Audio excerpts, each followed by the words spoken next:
Let's take some time to talk a little bit about brow lift surgery. This is one of the most important surgical approaches for rejuvenation of the upper face.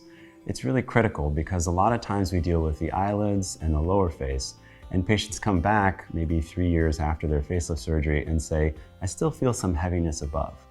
Brow lift surgery is a really delicate and intricate surgery to perform, and it requires a procedure to basically elevate the lateral aspect of the brow or the lateral and medial aspect of the brow. Why is the brow so important? Well, we know from looking at studies of facial anatomy and facial beauty that harmony is important, and as we age, the cheek starts to drop. And one of the things that our body naturally does is elevate the brow centrally to accommodate for that change, and things look normal over time.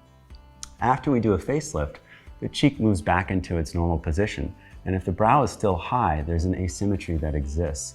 The brow will start to drop again, and then the brow can become heavy. And although the cheek looks youthful in a position that's close to the eye, if the brow drops low, it can start to look odd or heavy. So one of the most important complementary procedures we can do to a facelift and mid-facelift is a brow lift to add some balance back to the upper face as well. That procedure is relatively straightforward and involves an incision that's performed behind the hairline in a partial open and partial endoscopic technique, where I combine a state-of-the-art approach to travel beneath the tissues that are there, to go to the brow position and to elevate the brow back to a position that's more youthful and more balanced for the upper face, and then to provide you with a result that lasts over time.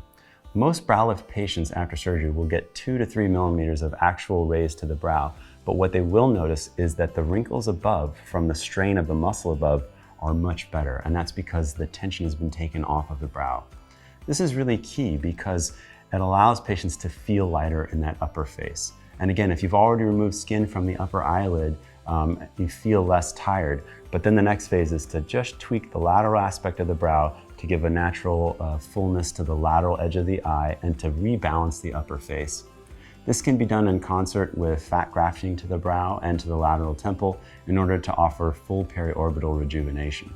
Brow lift is one of the most underlooked procedures in facial rejuvenation, and I think one of the most valuable procedures to durable, complete facial rejuvenation.